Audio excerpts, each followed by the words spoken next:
É isso aí, Reclamers. Hoje, dia 26 de março, começa mais um Reclame na Nova Brasil. A gente vai receber mais 2 convidadas especiais para falar sobre as suas trajetórias, seus momentos atuais e a relação delas com a publicidade e a criatividade também, não é isso, Marcela Tavares? Exatamente, Emerson. Olá para você que está ligado com a gente. Hoje eu quero começar pedindo licença a vocês que estão aí ouvindo e a você, Emerson, e as nossas convidadas, porque hoje é aniversário da senhora minha mãe. Olha. Então, parabéns à minha mãe. Antes que o Emerson fale, mãe, você, Ares, é muito legal, Ares é de boa. Senão vai sujar pra mim, entendeu? Ares é maravilhoso, Sua mãe não deve é? ser fantástica. Maravilhoso, Ares. Acredito. E por falar nesse clima de Ares que tá rodando aí, né? O nosso mapa astral... A briga ontem do Big Brother, Você gosta de uma treta, né? Gente, isso é uma coisa ariana, olha, né, treta? Isso foi uma coisa maravilhosa. Você que perdeu, sério, procura aí no YouTube, no X, Twitter X, para você ficar por dentro do que aconteceu. Gente, o Calabreso caindo ontem foi, assim, uma cena épica. Vale a pena assistir só para ver o Calabreso caindo. Você gosta de uma treta? Foi bom, foi bom. E hoje eu já quero aproveitar e dar tchau para a Lady Ellen, que... vai sair, né? Vai sair, então Vocês eu já perceberam dou tchau. que a Marcela adora o BBB. Ai, né? gente, E adora uma treta também. Assiste. Pode falar, é cafona, Pode falar, ai, gente, tanta coisa pra fazer se assistindo Big Brother. Pois é, mas eu adoro tomar conta da vida dos outros. É o que eu faço de melhor, então o Big Brother pra mim, olha... É a sua realização. De melhor, eu amei. Então vamos trazer nossas convidadas Vamos, aqui por pra favor, conversa? até porque são muito mais interessantes Pra que a gente gente, tomar né? conta da Vamos vida cuidar- delas? Exatamente. cuidar da nossa vida aqui. Mas antes de apresentar, gente, eu só queria pedir licença e desculpa de antemão para você também, porque hoje talvez eu humilhe vocês. E aí, essa não é a minha intenção, tá? Porque vocês sabem que a gente se dá bem, que a gente troca uma ideia legal, mas hoje, de repente, o que eu vou falar talvez soe como arrogância. Mas hoje, talvez eu nem fale em português e você vai entender o porquê, tá? Porque, olha só, Brasil, aqui na minha frente está ela que é responsável por ensinar inglês a várias celebridades. E, olha, ela empreendeu sozinha e construiu o seu negócio começando com R$600 e muita força de vontade. Olha, disso a gente vai ter que se aprofundar mais, porque R$600 eu tenho na conta e consigo... Era o fundo emergencial. Era o fundo emergencial, R$600, hein? A gente pode se aprofundar nisso, né? Isso. E ela veio em busca, sabe de quê? De desbloquear o inglês das pessoas, incluindo muitas celebridades, tá? Celebridade não, porque o Cebolinha não veio. Celebridade. E em sua lista de alunos, ela coleciona nomes como Fly, Tami, a Andressa Miranda, Marco Luque, Bianca Andrade, entre outras personalidades. Bianca Andrade, que é a Boca Rosa, Boca né? Rosa, exatamente. Que com certeza você conhece, que Boca Rosa também fez o Big Brother. Olha os links aí, tá? Ela é conhecida como a teacher dos famosos. Hoje, além de professora, é influenciadora e tem mais de 1 milhão de seguidores no Instagram, onde ela posta conteúdos e faz todo mundo aprender. Apple, Big Mac, Hot dog and sorry. I'm sorry. Sorry Seja again. bem-vinda. Sorry again. Seja bem-vinda, teacher Carolina Diniz. Hey. Welcome. Sorry, welcome. Bem-vinda. Thank you, guys. Muito obrigada, pessoal. Muito bom o convite de vocês para estar aqui hoje. Vai ser um prazer, vai ser maravilhoso, tenho certeza. Vamos arrasar aqui hoje. Vamos arrasar. Tenho certeza. E aqui, para compor essa mesa aqui, a gente tem ela que foi EVP na Léo Bonet Brasil, EVP na Isobar Brasil, na Agência África e CSO na Pereira Odell Brasil, antes de assumir sua atual posição.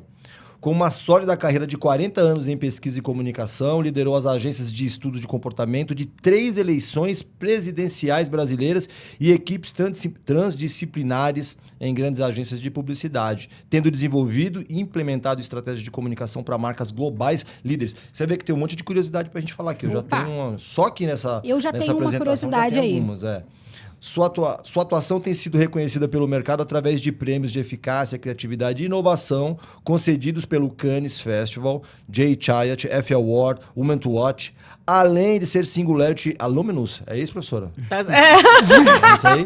É difícil falar inglês com a professora de inglês aqui, que pressão, né? que Não, pressão. sem pressão, sem pressão. Está no Brasil, fica em paz. TED Speaker e professora na Manhã Med School em São Paulo. Hoje ela é EVP de Estratégia, PR e Mídia na Soco. Além de ser minha amiga a vida inteira. Gente, que Você viu o humilhação, currículo? né? Vamos embora. Dá licença, gente. Volta pro próximo Calma. programa. Calma que nem começou. É um prazer ter você com a gente aqui, Ana Cortá. Uhul! Ana arrasou!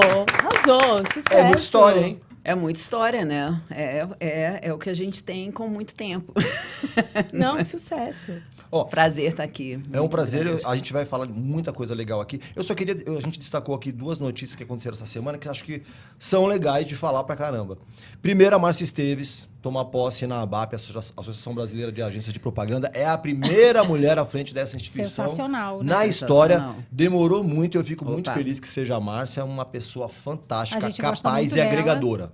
Fantástico. Não é isso? Então, desejo a melhor sorte do Parabéns mundo. e toda sorte. Sim, E desejo pode que ela seja a mandar primeira mais... de muitas. Exatamente. Pode mandar mais piraquê pra gente, viu, Marcinha? Porque a gente Sucesso, gosta. Márcia.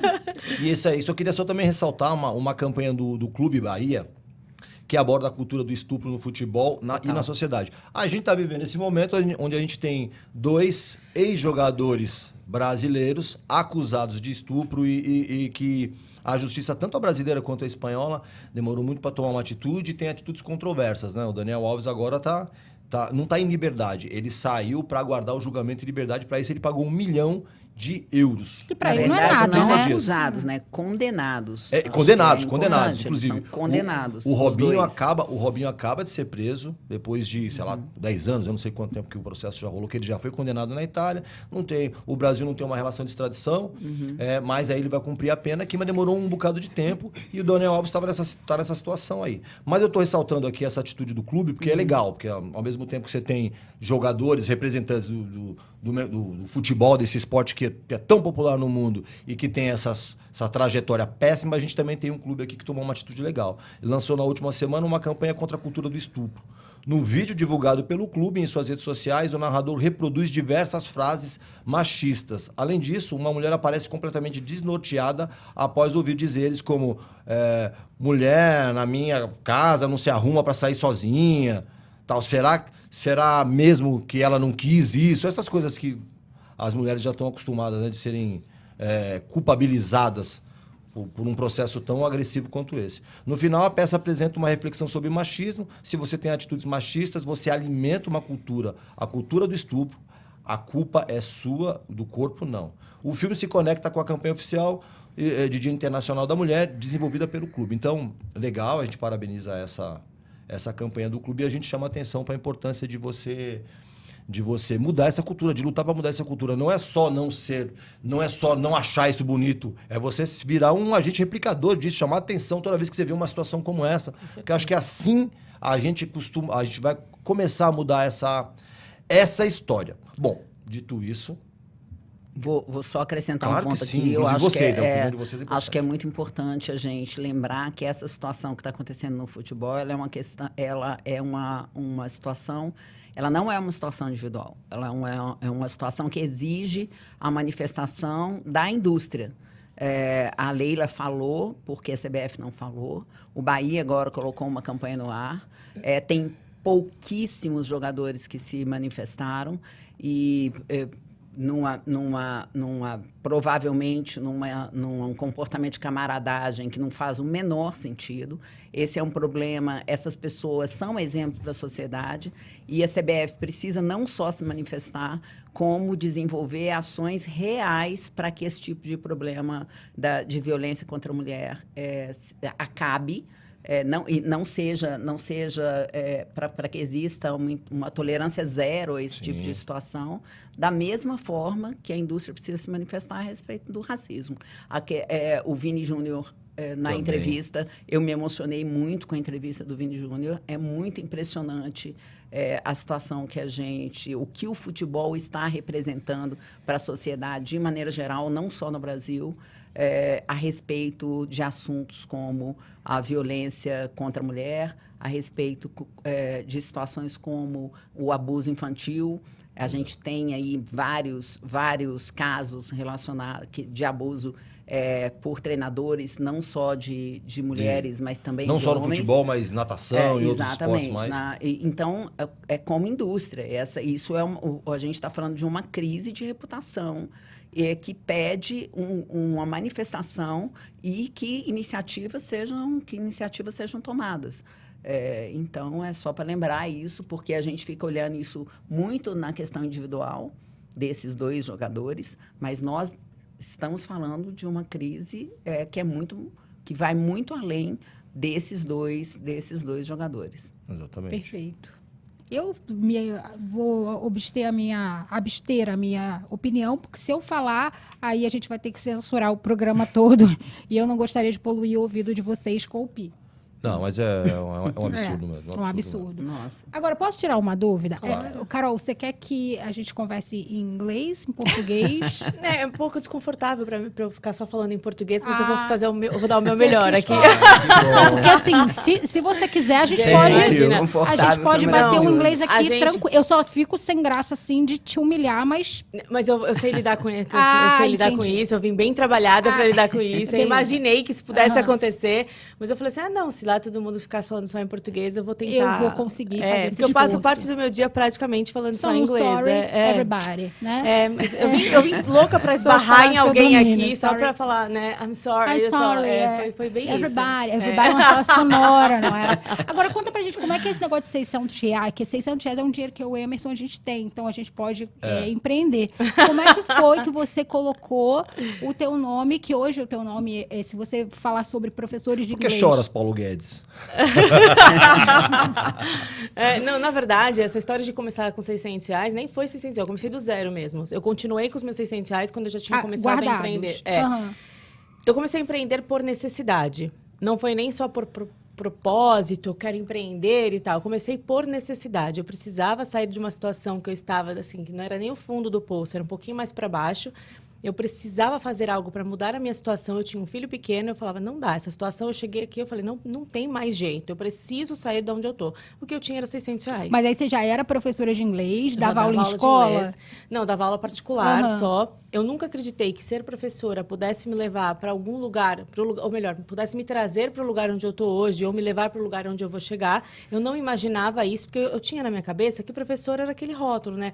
Era aquela profissão que não ia trazer nenhuma abundância, nenhuma prosperidade. Eu não achava que professor ia me levar para algum lugar. Mas era o que eu gostava de fazer. Eu gostava muito de pessoas, eu gostava de ensinar inglês. E eu sempre fui apaixonada por essa coisa de negócios. Esse negócio de fazer negócios crescerem, mas eu não sabia exatamente como fazer isso. E na época, eu fui vivendo a minha vida e tal, eu não tinha filhos, então eu vivia muito viajando, eu fazia, sabe, um bico aqui, um bico ali e tal. Só que quando eu me tornei mãe, as coisas foram mudando, que eu senti uma necessidade muito grande de me centrar mais, assim, sabe? Eu falava assim, não dá para ficar viajando o mundo, viajando o país, morando cada mês em um estado diferente do Brasil, com um filho pequeno. Isso não é nem saudável, talvez não seja saudável para ele. Ele precisa, né, estar num lugar. E naquele momento eu me via sem nenhum dinheiro, 600 reais era o que eu tinha. Eu queria dar aula de inglês e eu falei, cara, eu preciso melhorar a situação em que eu estou, porque eu tinha alunos em casa, meu cachorro latindo, mordendo os alunos, eu amamentando um filho pequeno, não estava profissional. Aquilo estava, na verdade, um filme de terror. Eu falei, meu Deus, isso não é o que eu quero empreender. E tinha uma aluna que a mãe dela tinha uma sala no fundo do consultório dentário dela. E ela ofereceu a sala, só que o aluguel da sala era 800 reais. A conta não ia fechar para mim. Eu falei, gente, não tem sentido. Só que eu falei, bom, se Deus colocou a missão, eu vou tentar de algum jeito, vou fazer esse negócio dar certo. E a mãe dessa aluna, ela tinha mais 2 filhos. Eu falei, e se eu der aula para os 3? Em troca do aluguel, eu vou continuar com os meus 600 reais. Então, já foi ali meu primeiro Você é passo. muito apegado de 600 reais. Você né? tem 600 reais Tem um ainda? negócio ali. A gente multiplicou esses Vê. 600 reais. Aí hoje a gente tem muito mais que 600 reais.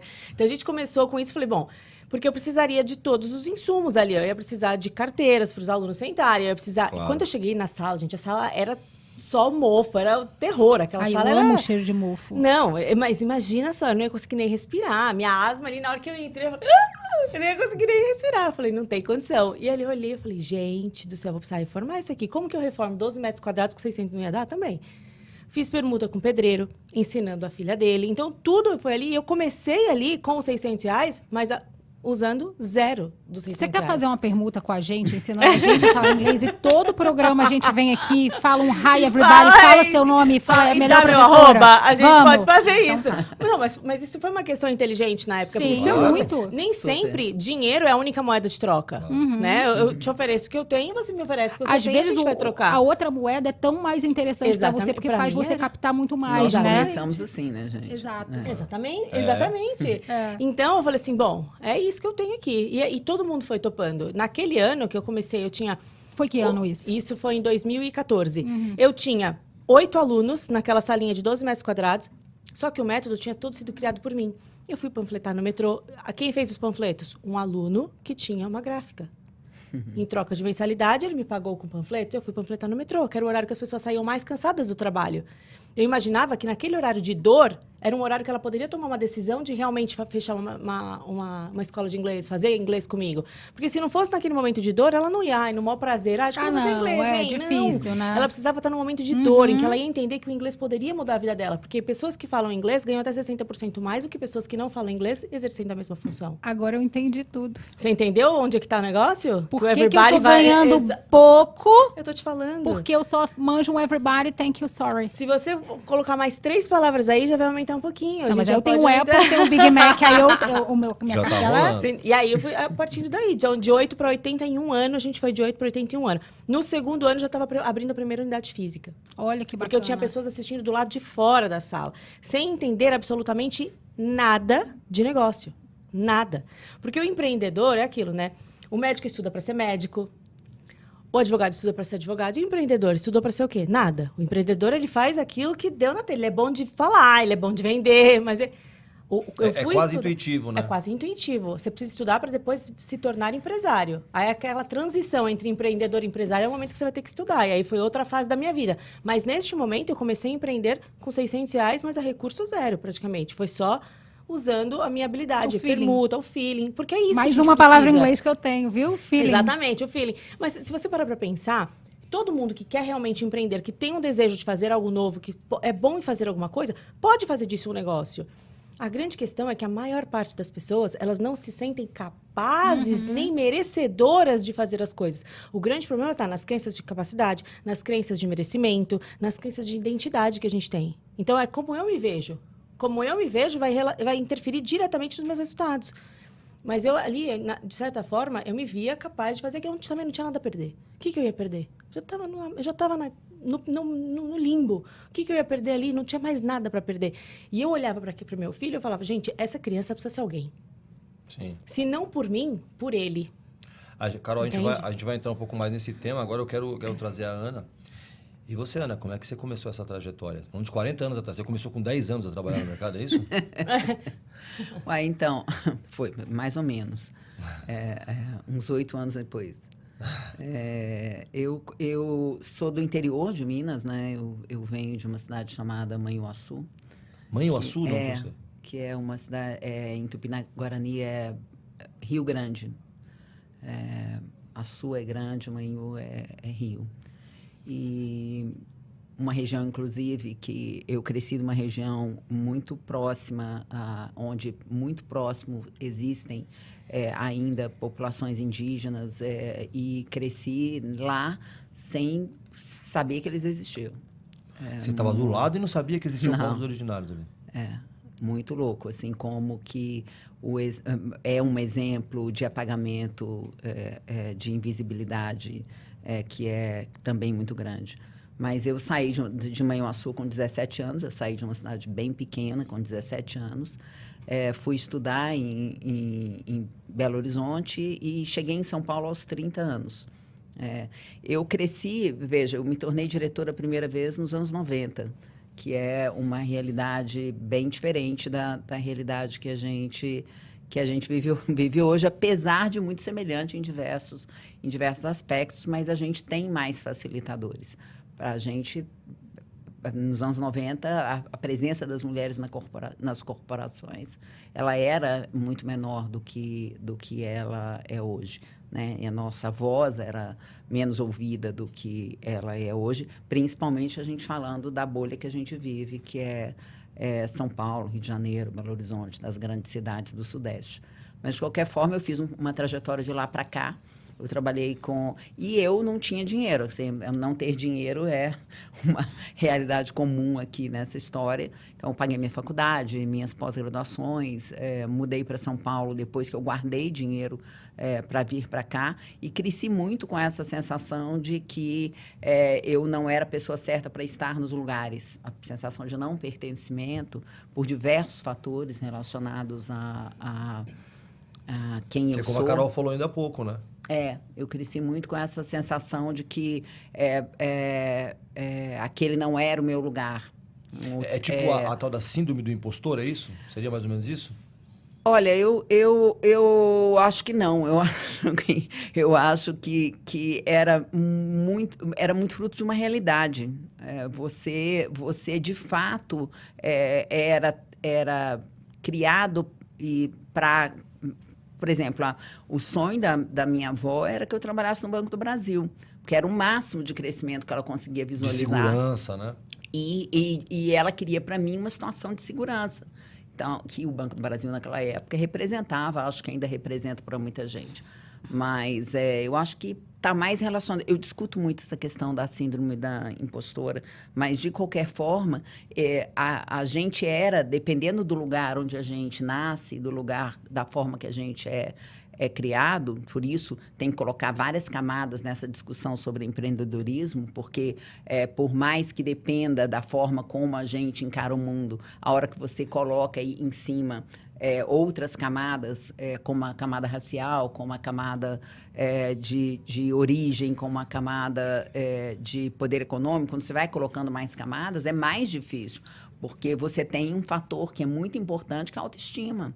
E isso, você, dependendo de onde você vem, você não tem mesmo. Você não tem mesmo, porque por mais que sua mãe, a sua família diga para você o tempo inteiro, você vai conseguir, você pode acreditar, você vai encontrando um mundo que vai dizendo para você, não é verdade, não é verdade, não é verdade, o tempo inteiro. E existe, de um jeito ou de outro, uma coisa chamada portas que abrem. Você encontra menos portas abertas de acordo com essas camadas. Uma mulher preta encontra muito menos portas abertas. Uma mulher encontra muito menos portas abertas. É muito mais difícil para uma mulher conseguir empréstimo, por exemplo, do que para um homem. É muito mais difícil, muitas vezes, para a quantidade de nós que são mães solos, o que torna o processo também mais difícil. Então, eu vivi minha jornada foi uma jornada cercada de barreiras, digamos assim. Eu subi muitas montanhas. Assim. Mas, como eu nasci em Minas, eu aprendi a subir e descer montanha bastante. Então, eu falei, para vamos deixar lá. a perna tonificada para comer o pão de queijo sem culpa, né? Então, eu tenho uma trajetória que, por um lado, ela vai reforçar uma ideia. Uma vez me chamaram para falar... porque sobre meritocracia, porque eu era um exemplo de meritocracia. Eu falei, vou, desde que você entenda que eu vou falar contra. Se tudo bem, estarei presente. Porque, por mais que seja verdade por um lado, é um absurdo por outro. Menos oportunidades, claro que não vai ter um mérito maior do que o outro. A quantidade que eu tive, que você coloca na balança, o lugar de saída e a quantidade que eu tive que trabalhar, que me transformar em outra pessoa, que pagar preços extremamente altos para que eu tivesse o reconhecimento e a trajetória que eu tive, não é aceitável. Não faz o menor sentido. Está errado. De onde eu encontro com muito poucas pessoas que fizeram, por exemplo, pelo caminho, com muito poucas pessoas com a história semelhante à minha, e não é porque elas não existem, né? Eu não sou uma exceção. Tem um monte de gente como eu do lugar de onde eu vim. Elas, muitas vezes, só não conseguiram lidar com isso, e não conseguiram porque são mais fracas. Elas não conseguiram muitas vezes porque elas são diferentes, elas têm outro tipo de estrutura, outro tipo de pensamento. Essa lógica, mas, enfim, esse é um caminho, essa é uma história longa, mas, enfim, a minha trajetória é uma trajetória de uma vinda do interior de Minas Gerais há 40 anos atrás, que começou há 40 anos atrás. Ano que vem eu estou fazendo 40 anos de profissão e 60 anos. Nossa, 60 anos. 60 Depois anos. você me manda o telefone do que eu preciso tomar para... Eu tô parecendo que tenho 75 e você 38, Olha, vai. Isso é verdade. Ah, pare, é verdade. Isso não é verdade. Ou a genética é muito boa. Não, genética é muito boa, eu preciso dizer isso. Agora, de qualquer forma, eu acho que também eu tenho muito cuidado com essa ideia dos estereótipos do tempo, porque a gente fala muito pouco de tempo, né? Do que o tempo significa, e que também essa é outra conversa. E o tempo, do jeito que ele está na nossa cabeça, ele é muito associado à perda. Ele é muito associado à ideia de que eu perco coisas, né? Eu perco interesse, eu perco curiosidade, eu perco energia, eu perco disposição, eu perco elasticidade, eu perco hormônio. É em perda, né? Sabe? Eu perco tudo. A ideia de perda está muito associada ao tempo, que é um equívoco. Isso precisa sair da nossa... ganha muita isso coisa, precisa sair né? da nossa Exatamente. cabeça. É. E outra coisa é essa ideia do tempo muito associada à maneira que eu tenho de vencer o tempo, é a busca da juventude. Porque a gente vive numa sociedade que está relacionada que super valoriza a juventude. Então, eu tenho muito cuidado com essa ideia de aparência. Sim, mascarando uma série de outras coisas. Primeiro, ela mascara uma série de outras coisas, e segundo, ela cria uma outra pressão.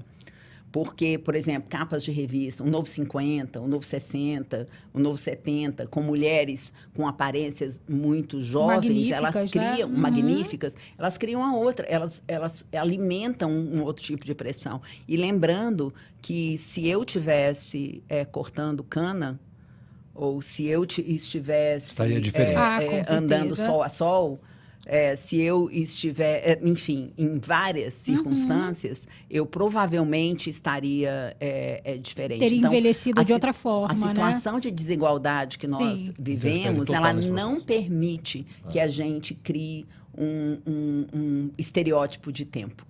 Um estereótipo que a gente diga que a nova mulher de 60 ou a nova mulher de 50... Não, é a mulher, né? Não é a nova, é a mulher. Cada um envelhece de uma forma. E a gente precisa entender que essa é uma vivência coletiva. Exato. A forma de lidar com o tempo, ela não é uma história individual. Ela é uma história coletiva. Tá? Como a gente estava falando a respeito de outras coisas há pouco. Tá? Mas essa também é uma outra história grande. É um monte de história grande, né? Tem. A gente vai dar uma pausa agora para o intervalo. Daqui a pouco a gente volta e vamos falar sobre muito mais outras histórias. A gente está recebendo aqui hoje a Carolina Rodrigues e a Ana Cortá. Agora, você que está com a gente aqui na Nova Brasil, você vai ficar com a música Efêmera, de Tulipa Ruiz, que é uma das nossas representantes no Festival Lollapalooza, que acabou de acontecer nesse final de semana. Lamapalooza. Lamapalooza, exatamente. Eu não fui. Carolina Diniz, tá? Carolina Diniz, não tem Carolina problema. Não tem problema. Carolina Diniz. E é isso. Daqui a pouco a gente volta e conversa mais. É isso aí, Reclamers. Estamos de volta com Reclame na Nova Brasil, hoje recebendo a Ana Cortá e a Carolina Diniz. Diniz. A gente está aqui batendo um papo sobre carreira, sobre um monte de coisa interessante, mas tem muito mais assunto para a gente puxar. Sim, exatamente. E é bom que esses assuntos podem te dar... Eu adoro essa palavra que está na moda, gatilho. Gatilho. Amo.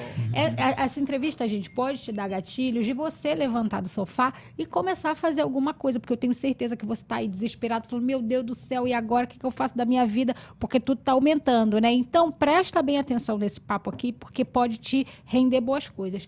Agora, Carol, me fala uma coisa. Assim, eu vou te dar o meu exemplo, tá? Eu sou uma senhora 30 a mais, certo?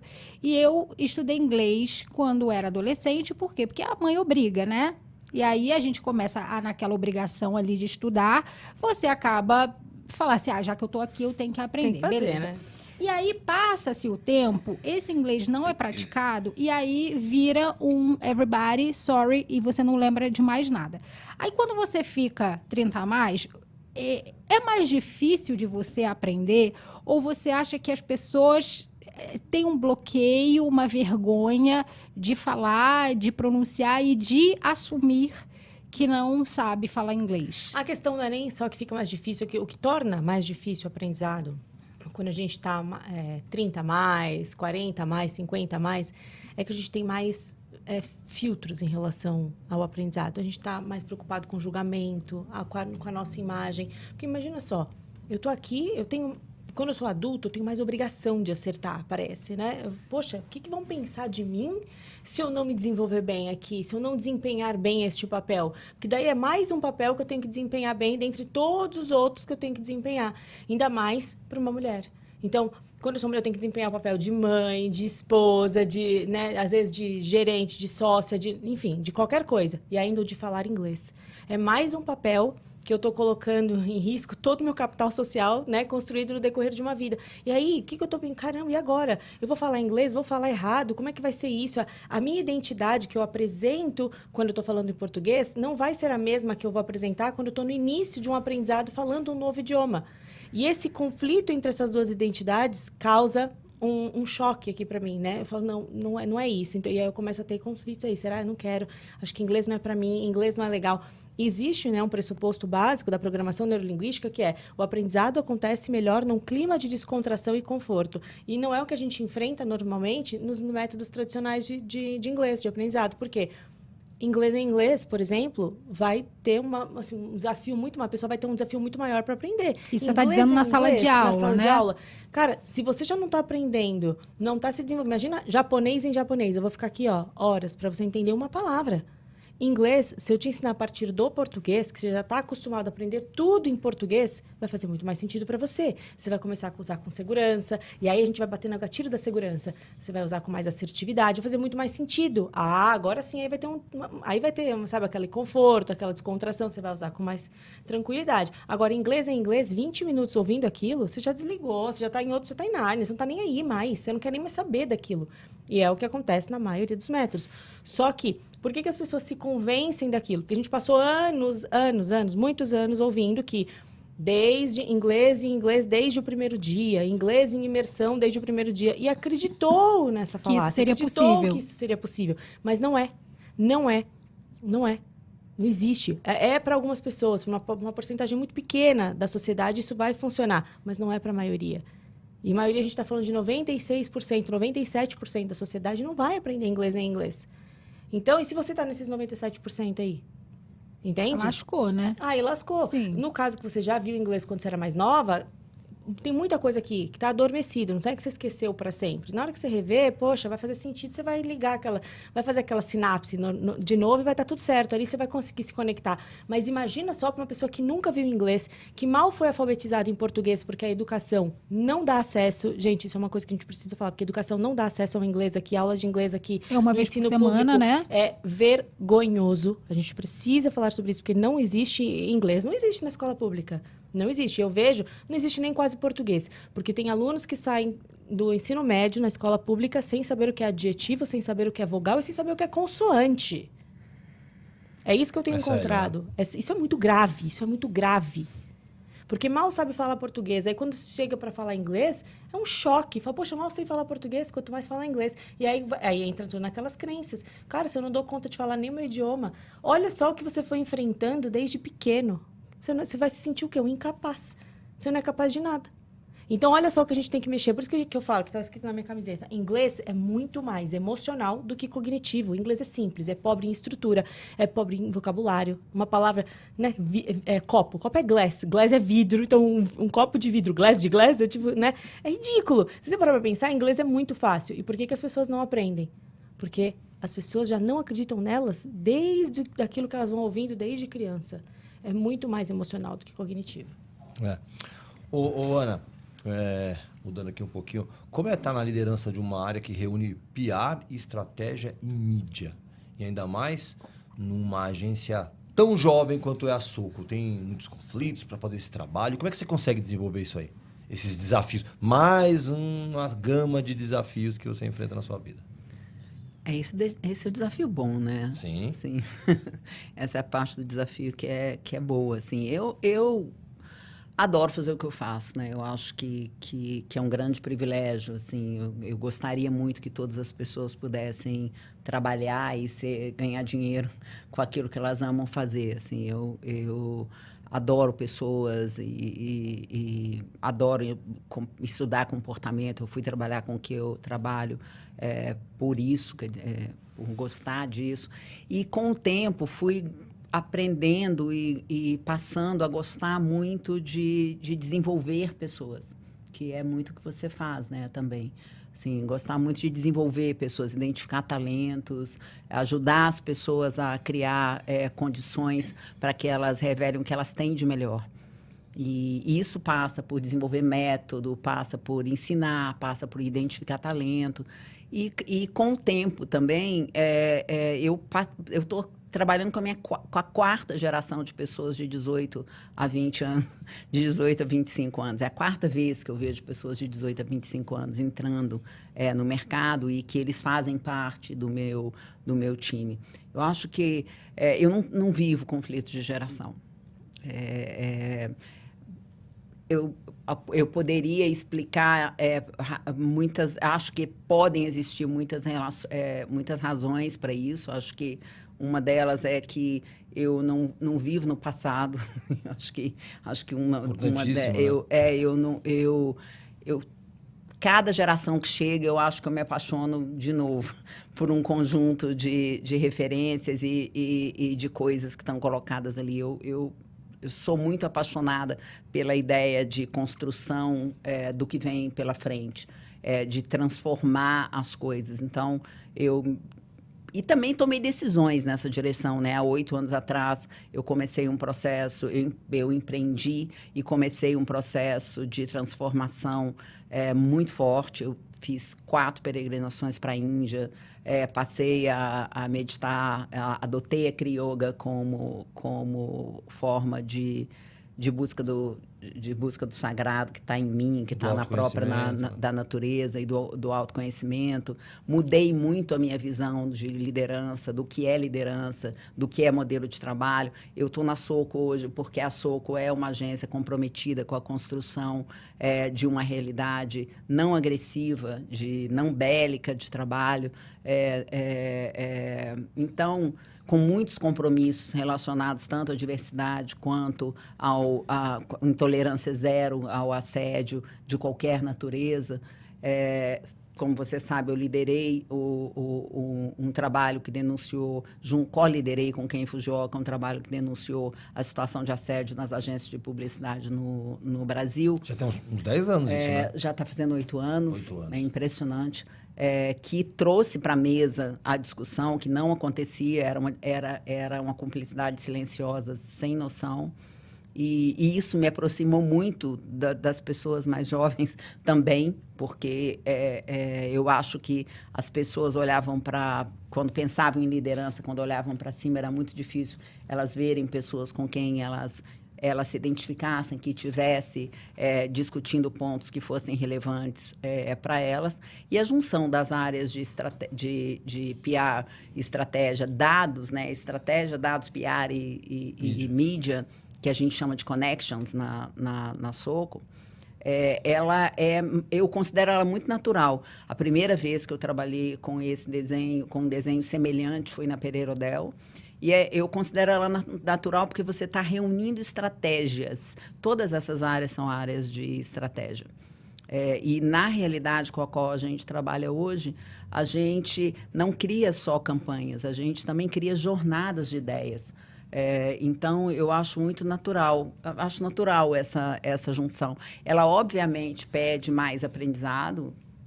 Claro. Eu vou ter que aprender coisas que eu não sei.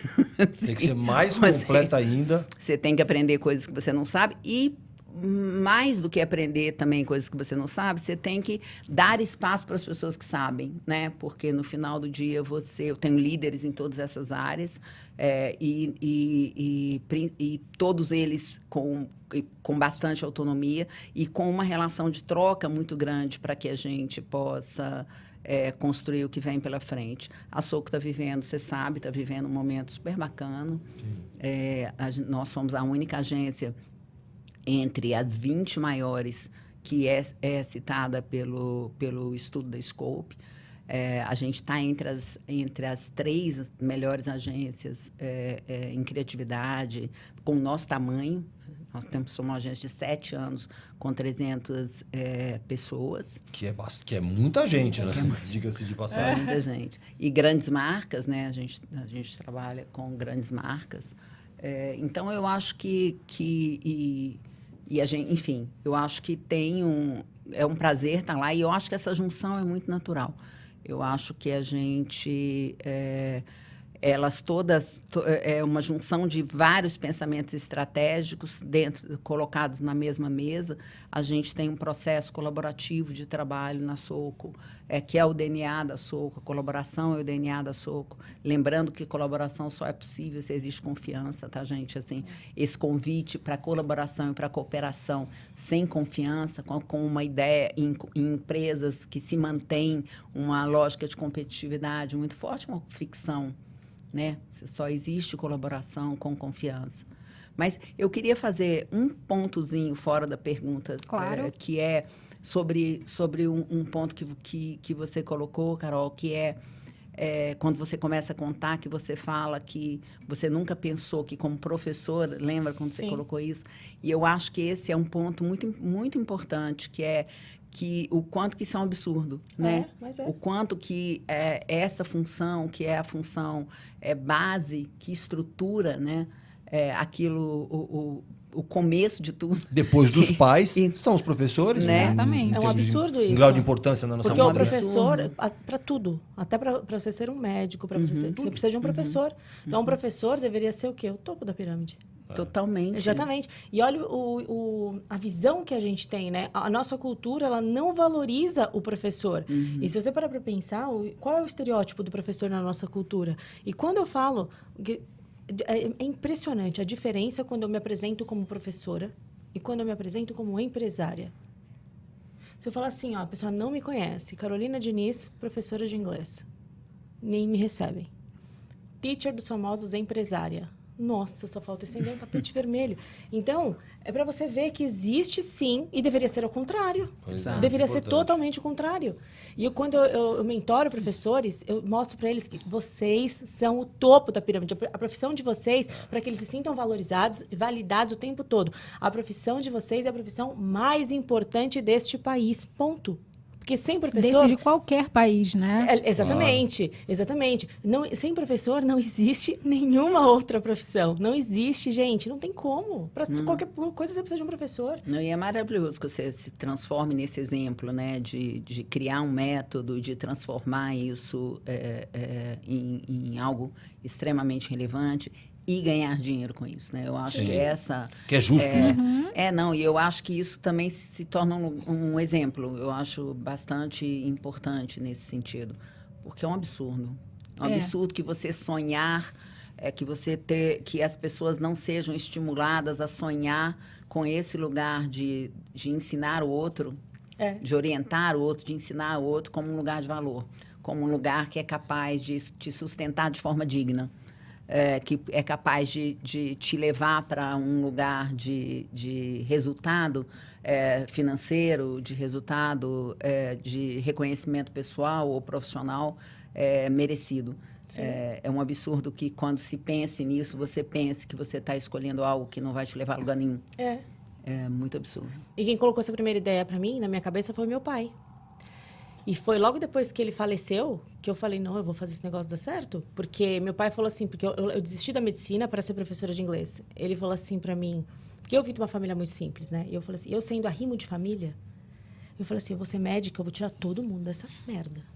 E a gente nunca mais vai passar isso de dormir numa espuma, cinco pessoas juntas. É que a gente foi criado. Acordar com o colchão todo molhado, que deu enchente, a gente não vai mais passar por isso. Nunca mais a gente vai passar por essa situação. Não vou falar, mas que não me emociona, vou estragar minha maquiagem. Então, a gente não vai mais passar por isso. Então, meu sonho era tirar a gente daquela situação. E eu via que meu pai, o que ele ganhava, ele investia na gente em estudo. O que ele ganhava era para estudo. Eu falava, cara, a gente vai ter que ser alguém na vida. Imagina eu chegar pro meu pai e falar, não vou mais fazer medicina, vou ser professora. Imagina, o meu desafio maior foi aquele. E ele falou assim, você quer ser professora? Você seja professora, então. Mas seja a melhor que você puder. Porque senão você vai se arrepender tanto, mas tanto dessa decisão. Eu fiquei aquilo ficou no meu estômago, assim, ó. Não consegui engolir, sabe? Eu falei, meu Deus do céu, o que é ser a melhor professora que eu puder? O que será que é? Será que é... Olha o que eu pensei no dia, será que é professora da USP? Porque na época, né, eu fazia italiano na USP. Eu falei, será que é ser professora da USP? Será que é... Eu pensava isso, falei, o que será que é ser a melhor professora do mundo? E eu fiquei pensando nisso. Acho que passaram-se, assim, anos. Meu pai teve câncer e morreu. Eu pensei, se eu fosse médica, será que eu teria salvo a vida dele? Meu pai era a minha vida. Imagina aquilo na minha cabeça. Eu falei, eu tenho que ser a melhor pessoa que eu puder. Porque no dia que eu vi meu pai ali no necrotério, eu falava, meu Deus, o dia que eu mais temi na minha vida chegou. E eu não sei o que eu vou fazer a partir de agora. Eu não sei mais o que eu vou fazer, eu não sei. Eu olhava aquilo e falava, gente, eu preciso fazer alguma coisa. E eu falava para mim mesma, assim, desesperada, assim, num desespero absurdo. Eu falei, eu tenho que fazer alguma coisa. Depois daquele dia, eu falei, Deus, ilumina a minha cabeça com uma ideia, que eu preciso fazer alguma coisa para ser a melhor pessoa que eu puder, a melhor professora que eu puder. Meu filho não precisa passar pelo que eu passei. E a partir dali, a minha vida foi mudando em ideias. Então, assim, por isso que eu falei, eu cheguei no final, assim, no fundo do poço, assim, sabe? Eu falei, não sei mais o que eu vou fazer. E daí eu entendi que ser a melhor professora que eu pudesse era resolver o problema do maior número de pessoas, porque eu tinha criado o melhor método de aprender inglês, o método de inglês mais rápido do Brasil, e eu poderia levar... Porque qual que é o maior problema das pessoas? Não falam inglês. Quantas pessoas que vocês conhecem que falam inglês? E para vocês que estão ouvindo a gente, falar inglês não é fetiche, não.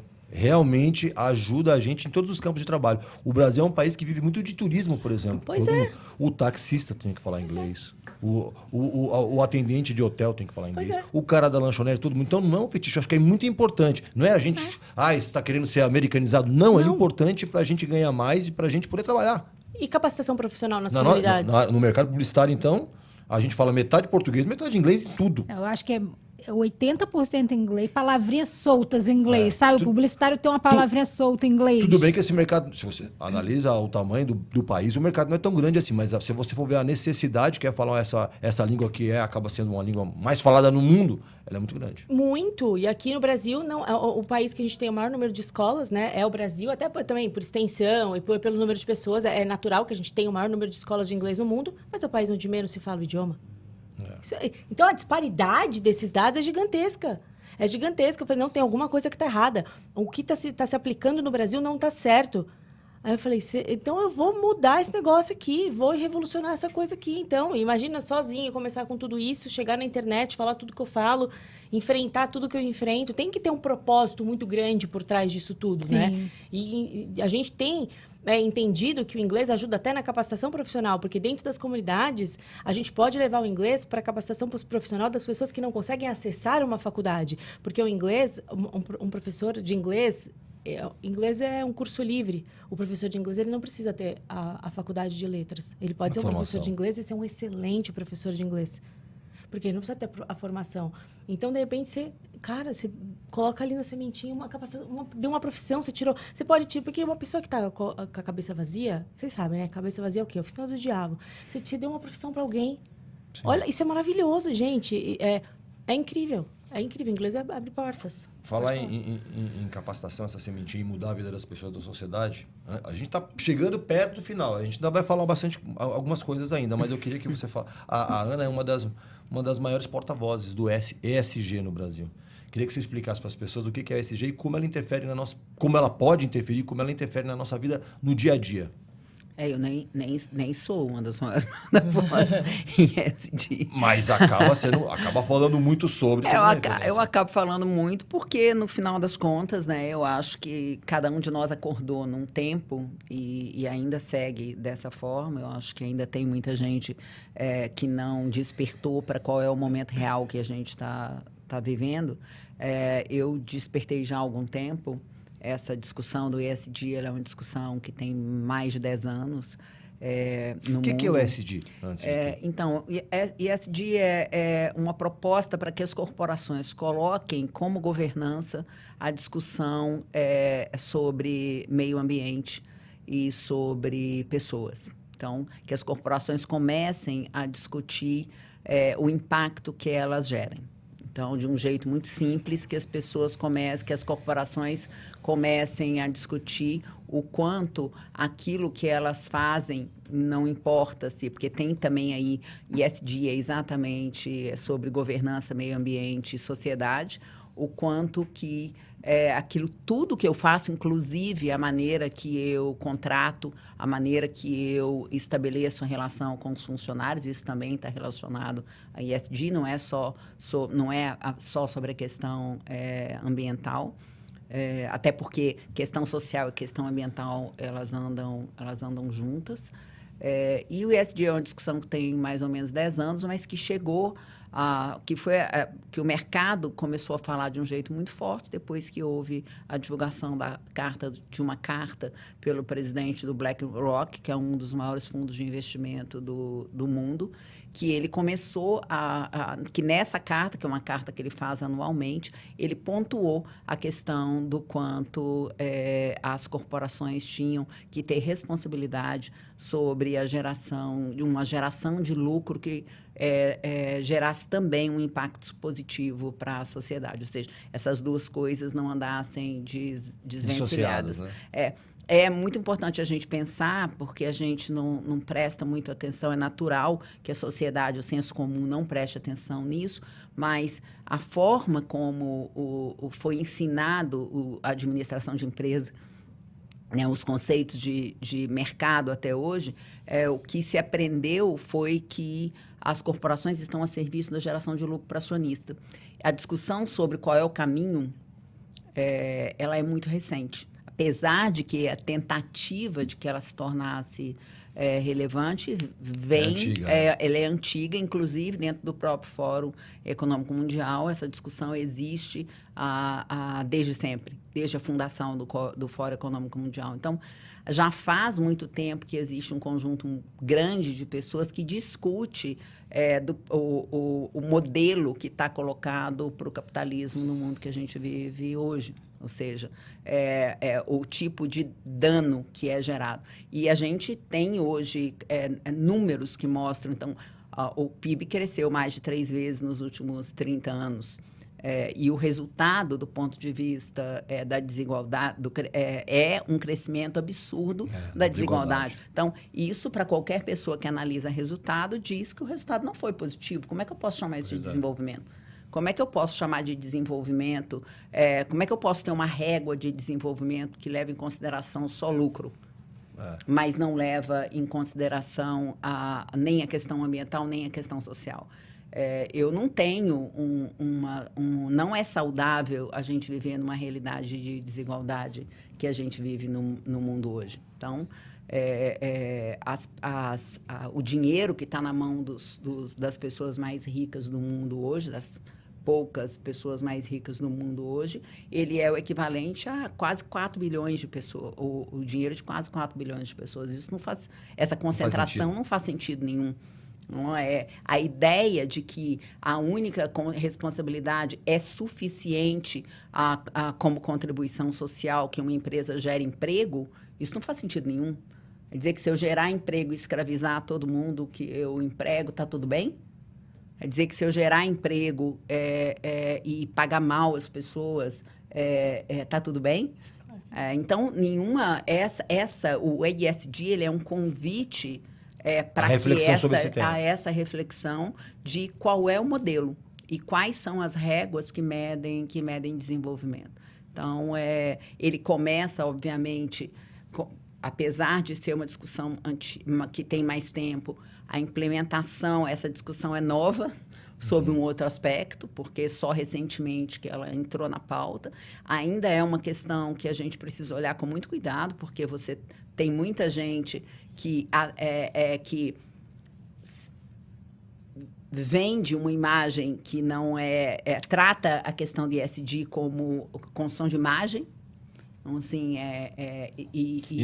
não é maquiagem, não é perfumaria. Maquiagem, não é perfumaria, não pode ser tratado dessa forma. Existe um processo de conscientização muito importante. Você estava me perguntando, às vezes a empresa começa fazendo uma coisa como sem que seja uma mudança estrutural, e isso vai influenciando. Sim, como a gente estava falando, qualquer movimento, ele é um movimento positivo, porque ele vai gerar uma fricção, ele vai gerar uma discussão, ele vai gerar um desconforto. Mudar gera desconforto, não existe como. É só você ver o ser humano, assim, crescer gera desconforto, né? De alguma forma, gera algum tipo de desconforto durante o processo. Então, esse convite à mudança das corporações precisa ser levado a sério. E ele precisa ser levado a sério pela questão social, pela sociedade e pelo meio ambiente. Porque, no final das contas, o resultado não positivo que a gente já está colhendo, tem um resultado não positivo acontecendo, que está relacionado a um conjunto de decisões. A decisão, por exemplo, das corporações, de que a gente ganharia muito dinheiro produzindo coisas descartáveis. Como, por exemplo, foi o crescimento na indústria de celulares baseado no design. Você, durante muito tempo, trocou de celular por causa do design, não por causa da tecnologia. E isso vira lixo. A ideia de que o lixo está fora, a gente se acostumou a colocar o lixo para fora.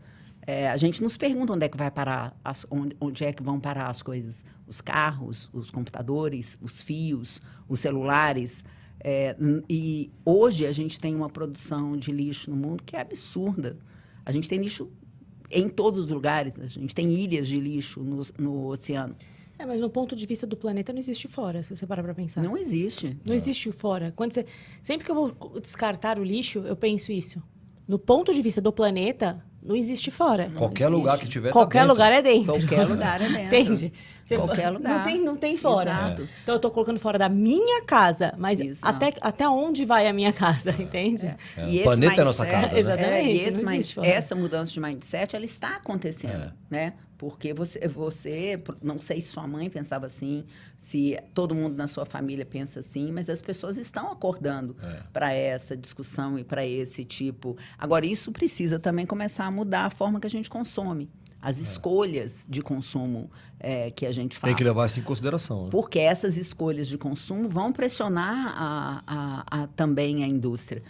Um dos segmentos hoje que gera muito lixo é o segmento a indústria do delivery, né? Que ela já virou uma indústria. É um grande negócio. Já então, faz parte do dia a dia de todo mundo. Faz parte do dia a dia. A gente pede muita coisa por delivery. Se a gente começa a observar, se a gente resolve guardar, assim, vou guardar um mês, todas as embalagens que chegam a gente vai se impressionar muito. Porque é muita coisa. E quem está cuidando disso? Então, essa é uma pergunta de origem. Quem está cuidando? Essa reflexão é muito importante e eu fico feliz, entre aspas, que a gente está tendo esse tipo de discussão aqui, sabe assim? E que as pessoas que estão ouvindo a gente, sejam em casa, no trabalho, onde quer que seja, também estão tendo a oportunidade de refletir sobre isso. Gente, o programa está chegando ao final, mas a gente tem uma pergunta de autoconhecimento. Eu quero começar contigo, depois a gente termina contigo. Depois de toda essa trajetória, tudo que você passou, tanto episódio com teu pai, com a tua família, a tua construção, quem é você hoje? Depois disso tudo. Caramba, quem sou eu hoje? Eu sou, não tem como dizer quem sou eu hoje. Eu sou uma série de coisas. Eu acho que não tenho como me definir. Eu sou várias coisas, né? Eu sou a Carol, eu sou a mãe do Lucas, da Maria e da Giovana, eu sou várias coisas, né? Então, eu não tenho como me definir. Então, não existe uma definição para mim, né? Eu sei quando alguém me pergunta assim, quem é você hoje? É um desafio, você quer uma resposta que seja, né? Mas quem sou eu? Eu sou. Para cada área da minha vida, existe uma persona diferente que eu coloco uma máscara para cada, né? Uma personagem para cada uma das atividades que eu vou exercer, que eu acho que acaba sendo até o mais justo, né, para as pessoas que eu vou lidar no dia a dia. É isso. Ana, a Carol falou do pai dela, que teve problema com câncer e não resistiu. Na sua trajetória, tem bastante desafio e muita vitória. Olha os locais que você ocupa, que você ocupou e você ocupa. É de muita vitória. No meio desse caminho, você está passando por um processo de câncer. Eu imagino que quando você falou do processo do seu pai, isso também deve ter, de uma certa forma... Desculpa, eu não sabia. Não. Causado um desconforto, porque a Ana, ela está levando esse processo que é pessoal para o coletivo e está trazendo reflexão sobre isso. E a minha pergunta é o seguinte, Ana, como você encara essa sua trajetória, inclusive está enfrentando esse problema de saúde hoje e sabendo que você pode estar ajudando muita gente, como você se posiciona, em dividir esse processo? Não preciso desculpar. Como o Emerson falou, eu tomei a decisão de viver esse processo no coletivo. Não é um coletivo assim de 100%. Eu não falo o tempo inteiro, mas eu falo algumas vezes no meu Instagram. As pessoas escrevo artigos em alguns momentos específicos, que são nos momentos que eu considero que aconteceu alguma coisa que é relevante para o coletivo, porque, como eu te falei, eu acredito muito que situações como essa não são individuais, elas são coletivas. A doença, ela é um problema, ela é uma questão que envolve a família, que envolve os amigos, que envolve a cidade, que envolve o país, que, enfim, não é à toa que, por exemplo, no dia seguinte que eu saí sei lá, alguns dias depois que eu saí do hospital, depois da mastectomia, eu fui ao médico e caí na calçada, porque a calçada tinha buracos, muitos buracos. Qualquer um poderia cair.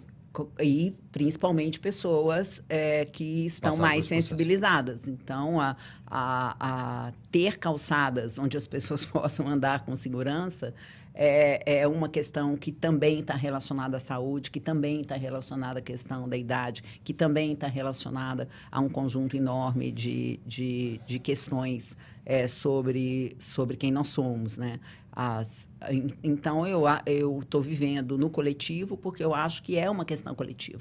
E, particularmente, o câncer de mama, ele é uma questão sobre a qual a gente não fala muito. E a gente tem muito principalmente nas posições de liderança, a gente muitas vezes vive essas histórias em silêncio. Lá na minha trajetória, eu vivi momentos onde eu tive que viver a doença em silêncio, e fingir que estava tudo bem, e criar uma persona para que as pessoas não enxergassem a vulnerabilidade, a fraqueza, porque as pessoas iam entender isso como algo que me tornava inapta. E eu não queria que isso acontecesse. Então, dessa vez, nesse momento da minha vida, o silêncio não é um lugar que, para mim, é razoável.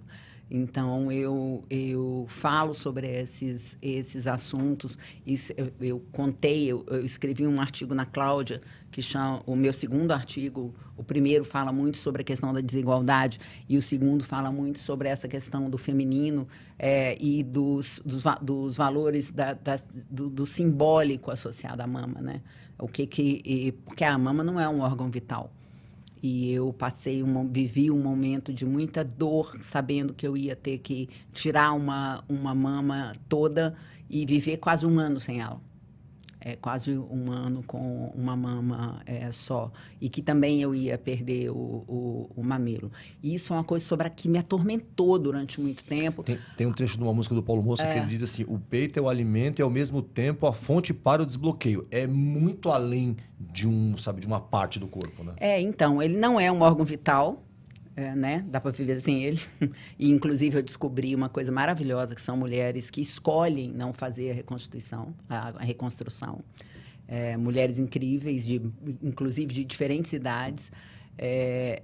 E eu achei maravilhoso assim, que eu escolhi fazer, mas eu achei maravilhoso que essas mulheres existam e elas não ficam visíveis nem nas campanhas. Quando acontecem as campanhas, elas ficam visíveis. Por que elas não ficam visíveis? Porque a mama tem muito valor simbólico, né?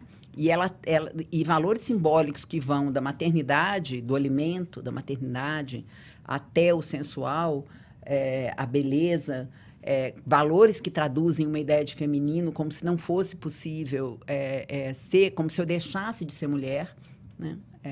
Quando eu não tenho a mama, que é a mesma coisa que acontece quando a mulher entra na menopausa, porque ela também deixa de ser mulher. Na visão de algumas, na visão que está estabelecida na sociedade. Então, não ter a mama, ela entra num lugar também de fetiche. Você veja o comportamento do próprio Instagram a respeito do mamilo feminino e do mamilo masculino. Né? O mamilo feminino é retirado imediatamente por associação à pornografia. Que é exatamente uma ideia ligada à questão, construída por uma visão machista, ligada à questão da mama como fetiche. Veja, você foi mãe, você é mãe, amamentar em público? Isso é uma guerra na minha vida. Aí eu nem ligo. Até hoje eu ponho pra fora assim, vai, toma. Eu não ligo, Eu não. amamentei muito bem. Meu filho amava Eu de amamento pé. até hoje, é? E aí, isso é uma Exatamente. guerra da minha Não é? vida. As pessoas reclamavam, eu nem... Exatamente. nem Então, era nem eu tive que pensar sobre essa questão. Eu tenho uma amiga, a Sara, que está vivendo um processo também bem mais complexo do que o processo que eu estou vivendo. E a Sara me disse uma frase que eu achei maravilhosa, que ela falou, o câncer vai tirando, a gente vai perdendo pedaços pelo caminho. E é verdade.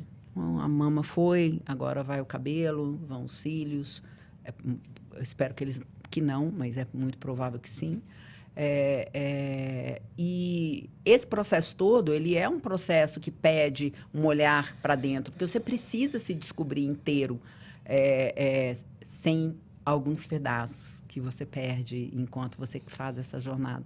E é importante que isso seja vivido no coletivo e que isso possa ser falado e que isso possa e que seja estabelecida uma troca entre mulheres, entre as pessoas. Eu me aproximei muito de pessoas que viveram o processo do câncer, não só o câncer de mama. E os aprendizados, por exemplo, mulheres trabalham nas nossas casas. Como faxineira ou contratadas com carteira assinada, essas mulheres elas estão expostas ao câncer de mama, assim como a outros problemas, e muitas vezes a gente não sabe se elas estão fazendo mamografia todo ano. A gente não estimula que elas façam. Eu recebi um telefonema por causa do primeiro artigo que fala muito sobre a questão da desigualdade de um homem que acabou conseguindo me acessar e me escreveu no telefonema, não,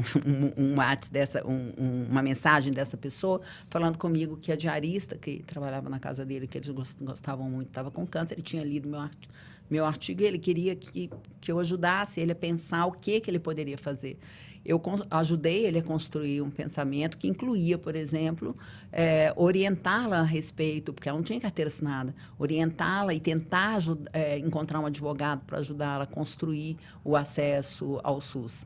Eu sugeri também que ele entrasse em contato, obviamente, se as pessoas, através dela, se as pessoas permitissem, com pessoas para as quais ela trabalhava, para que eles conseguissem criar um fundo, porque ele sozinho não conseguiria fazer isso, mas para que essas pessoas conseguissem criar um fundo de apoio.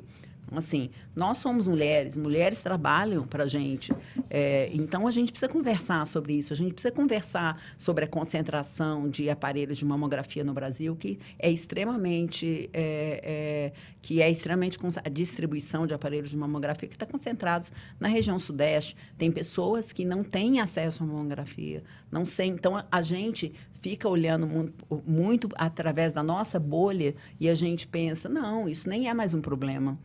O câncer de mama nem é mais um problema, ninguém morre disso, não é, mas não é só sobre se eu vou morrer ou se eu não vou morrer, tem uma jornada, e uma jornada que leva de cara um ano, dependendo do que você você estiver vivendo, né, do tipo de câncer que você tem, e que depois ainda leva mais 5. Eu decidi tirar. Sem você ter o seu exame genético mostrou... Tirei tudo. Você tirou as 2 mamas? Tirei tudo. Já tinha histórico na família. Falei, não vou nem correr o risco. Não, e é um caminho. Eu acho que... Tirei tudo. Mas foi um problema isso em casa. Foi um problema. Porque... mas se a gente quiser ter outros filhos? Eu falei, gente, não quero nem saber. Não quero nem saber, eu vou tirar. Não penso nisso. Não, tirei. E aí, assim, depois de anos pensando, e agora, né? Como é que seria se eu quisesse realmente ter outros filhos? Teria que pensar em outras possibilidades, porque, para mim, o medo que eu fiquei, assim, na época, né? De ter que lidar com o câncer me deixou tão apavorada depois, na época, que eu falei, não quero nem pensar nessa possibilidade. Tirei tudo. E foi um desafio, né? Porque eu falei, gente, estou tirando o meu... E o emocional da gente fica muito abalado, porque você se sente menos mulher. Você tem que trabalhar o emocional, porque você sente, parece que você é menos mulher porque você não tem peito. Eu falei, gente, como assim? Então, essas questões têm que ser colocadas. Mas só terminando, assim, pensando na minha trajetória, para mim é mais uma montanha para subir, né? E vamos lá. E eu acho que tem muitos questionamentos sobre esse assunto que não vai dar tempo da gente falar aqui, mas que um dia a gente pode falar, nem que seja tomando uma cerveja. E eu me defino, eu sou um gerúndio e eu me descobri muito nesse lugar, sabe? Nesses últimos 10 anos. Eu sou algo que vai acontecendo, enquanto o que veio antes de mim, de alguma forma, vai se revelando, porque tem muita coisa também sobre a minha história que eu fui descobrindo com o tempo, que eu fui acessando com o tempo e que eu fui trazendo de volta com o tempo, porque também quando a gente começa de onde a gente começou, muitas vezes a gente deixa muita coisa para trás, porque senão a gente não consegue andar. E tem uma hora que a gente pega e vai acessar essas coisas novamente. E então eu acho que eu me defino nesse lugar, sabe? Eu vou acontecendo. Eu sou um gerúndio eterno. E é meio assim que eu vou viver até o final. E acho que eu estou vivendo um momento muito feliz, apesar do encontro com o câncer e do desafio que está acontecendo. Eu estou vivendo um momento muito feliz, cercada de muito amor, onde esse processo acontece depois de eu descobrir a força que o amor tem, a força que a rede tem. Eu acredito muito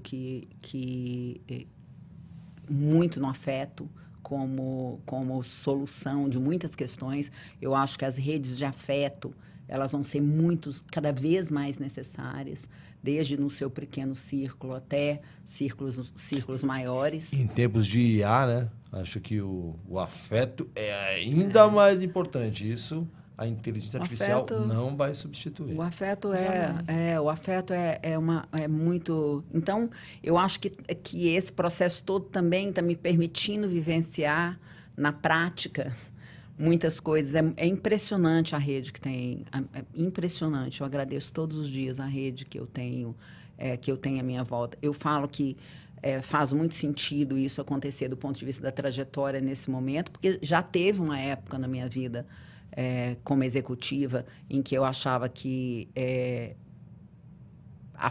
não havia força nesse lugar. Não tinha força na vulnerabilidade, porque a minha história é uma história... o meu aprendizado de liderança é um aprendizado de liderança que vem dos anos 90, né? E que vem de uma lógica muito bélica,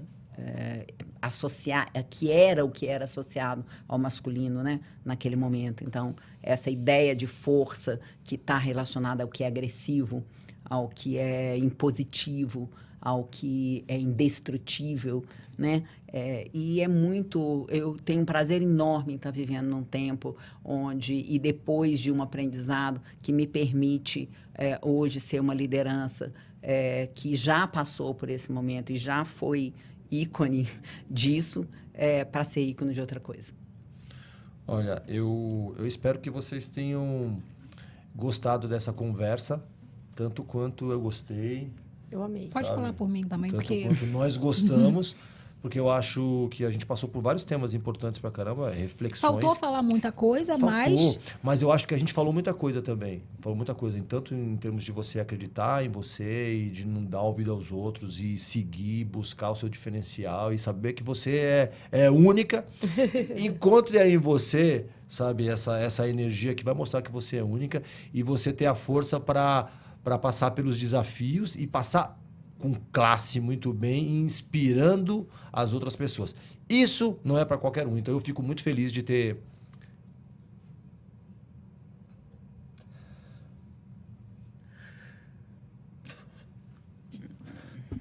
tido essa conversa aqui hoje. Então, eu agradeço muito a participação de vocês. Queria que vocês deixassem as redes sociais. Quem quiser conversar contigo e saber um pouco mais dessa história e aprender fazer inglês também, ser teu né? aluno, onde é que ele te procura? @teacher dos famosos. Eu quero te parabenizar pela sua generosidade e pela sua vulnerabilidade. E é muito legal a gente ver assim homens que se emocionam. É muito legal isso. Eu fico muito, muito feliz em ver homens em situação assim, de se emocionando. Eu gosto, eu fico feliz, que eu acho muito bacana isso. Parabéns, o programa foi incrível. Que bom. Ana, e quem quiser conversar contigo sobre SG, sobre liderança, sobre olhar a vida pelo prisma positivo e ser esse gerúndio e estar sendo, como é que faz? Onde te encontra? @AnaCortat, que é CORTAT. E eu também quero agradecer muito vocês. Foi um prazer gigante conhecer, Carol. Você é uma mulher incrível. Você Espero também. que a gente possa se conhecer mais. E a gente já se conhece há 20 anos, né, meu amigo? Então, eu fico muito feliz de te ver nesse lugar de conexão com o outro e de sensibilidade. E foi um prazer enorme te conhecer. Todo meu. E espero também que a gente possa se conhecer mais. No que depender de mim, a cervejinha tá de pé. Maravilhoso. É isso. Então, você já sabe que esse programa continua aqui no digital, tanto no TikTok quanto no YouTube. E que toda terça-feira, Às das 10. 10 às 11 da noite, ele Exatamente. vai ao ar nas ondas da... Nova Brasil! É isso aí. Então, até terça-feira que vem. Feliz um beijo. Páscoa! Ah, Feliz Páscoa. Feliz verdade, Páscoa pra Páscoa você É e pra sua verdade, família. gente, Já semana. passou aqui, ó, menina. Daqui a pouco é o Natal que tá chegando. É isso aí. É isso aí. Beijo!